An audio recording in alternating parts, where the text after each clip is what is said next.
we did not have major damage. I feel very sorry for Alabama and Florida and Mississippi, but I'm obviously happy for us. We were hit earlier with Hurricane Laura, and it'll be 5 years before we can recover from that damage. But my heart is with my friends to our east. Well, thank you. As with us, I've got a lot of affiliates in these wonderful states. I always follow the Gulf Coast hurricanes. I'm glad Louisiana is spared. Let me turn to some good news now. Senator Kennedy, I know you're a Vandy man and a UVA lawyer, so you've never actually seen college football. But the Big Ten is back tomorrow. I mean, back next month. How important is it? That was a good one. That was a good one. Well, I know a few Vandy people. I like to give it to them. And UVA, I think, actually admits that they don't have college football. What do you make of the return to football, and how important is it to the country? Oh, I'm delighted. I think it's extraordinarily important. It's important to the American psyche. It's important to the universities. It's important. It's an important message from our schools to the American people that we've got to get back to our lives. Now, that doesn't mean we don't take the coronavirus seriously. We've learned two things about this virus, among others, two main things. Number one, it's more contagious than we thought. Number two, it's less lethal than we thought.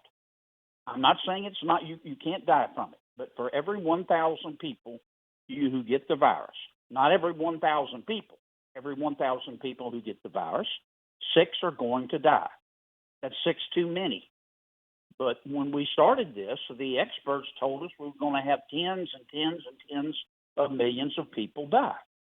The people most at risk are those who are age 60 or older. That's where we need to concentrate our protection. But for everybody else, if you'll just use the noggin that the good Lord gave you and practice good hygiene, you're likely to be okay. Now, Senator Kennedy, Joe Biden has been out there indulging in anti-vaxxer talk, as has Kamala Harris, your colleague in the Senate.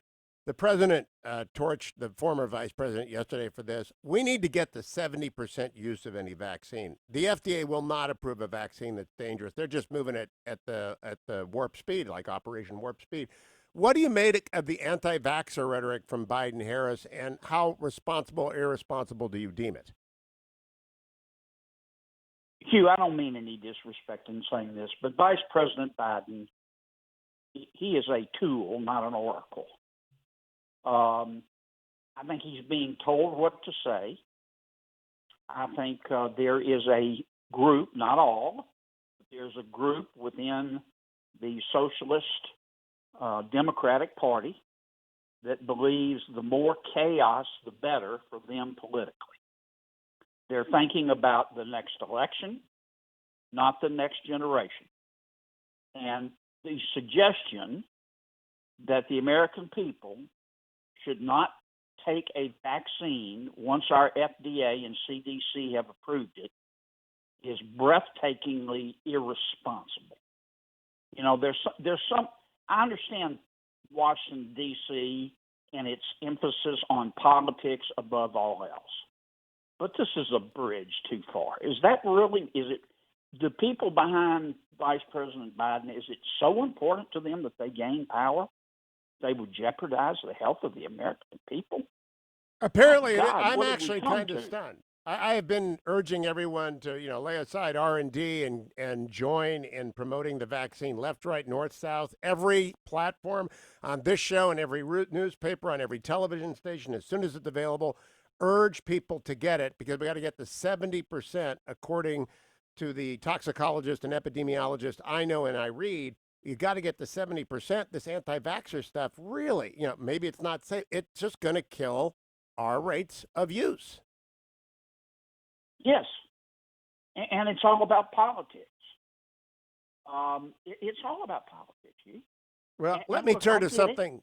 Let me turn to something that isn't. The Senate this week confirmed a judge in California by the name of Mark Scarsi. Good man, great judge, been forever. I got another one waiting for a hearing named Rick Richmond. We got a bunch of California and Ohio judges waiting for hearings. Is the Judiciary Committee continuing to hold hearings for these district court judges, Senator Kennedy? Yes, and we will get every single nominee confirmed. Write that down. Take it home to Mama. Let me say it again. We will get every single one of the Trump administration's nominees confirmed, even if we have to be here till midnight, up until the day before the election. No matter who the president of the United States is, we will get every single nominee confirmed. Will there be nomination and confirmations in December as well, Senator? If they're needed, absolutely. We'll be here Christmas Day if that's necessary. I am not exaggerating, and this isn't just little old Kennedy making that commitment. You can ask Mitch McConnell. We will get every single nominee confirmed. All right, now let me turn to your work on the Appropriations Committee. First, a political question. You're on that committee with Senator Susan Collins, one of my personal favorites. Quinnipiac yesterday said she's down by double digits. I don't believe that. I believe Susan Collins is going to win. But I do believe Maine voters would be insane not to vote for her, given the fact that they may be the most politically advantaged state in the union with Angus King and Susan Collins, with the seniority and the committees they have.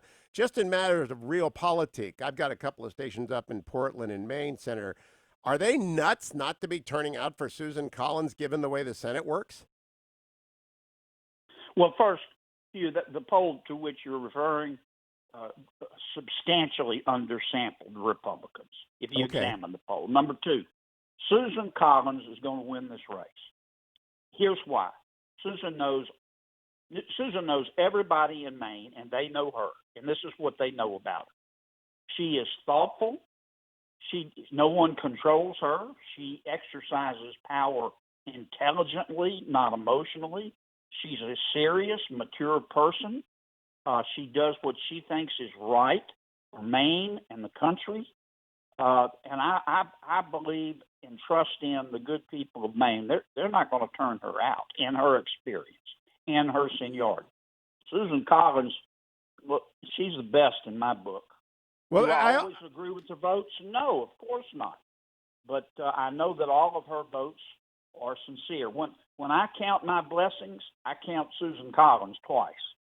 Well, that's very nicely said. I also, my realpolitik hat, I put it on. I'm glad some days that Ohio has both a Republican and a Democrat, although I'm not a big fan of Sherrod Brown. But Maine's got a Republican and a Democrat, and they're both good people. I mean, they're good folks, Susan Collins and Angus King. That kind of sets your state up to always win-win, doesn't it? Yes. I mean, Angus is an independent. He's equally thoughtful. He is equally intelligent. I agree with Susan's votes more than Angus's votes, but they're both thoughtful, intellectual, serious people who care about their state. They spend hundreds of hours on a bill, reading it, understanding it, trying to make it better. They're model legislators.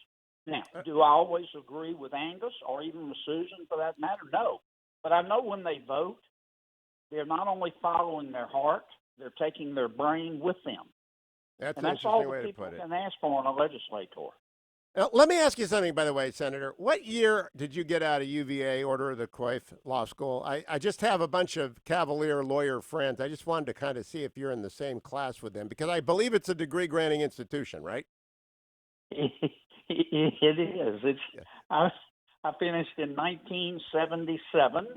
Then I clerked for a federal judge. Then I didn't want to face the world, so I went back to law school overseas. And finally, I had to go earn a living. Well, there you go. I thought so. I just wanted to make sure. Now, as to the president's comments yesterday endorsing the Problem Solvers Caucus in the House $1.5 trillion bill, didn't quite endorse, but knows right up to it. We got less than a minute, Senator. Do you think that means a deal is imminent between the House and Senate on Phase 4? With respect, no. The Senate Republicans are united. We're very happy with the bill we proposed last week. 52 out of 53 of us want to provide more money for unemployment compensation, more money for small business, more money for child care and testing. It would cost about 1/10 of the bill being pushed by Speaker Pelosi, and we're all happy with that bill. Senator Kennedy, always great to talk to you. Make sure you watch Real Football tonight. The Browns, Bengals. Browns will be up on top, and that is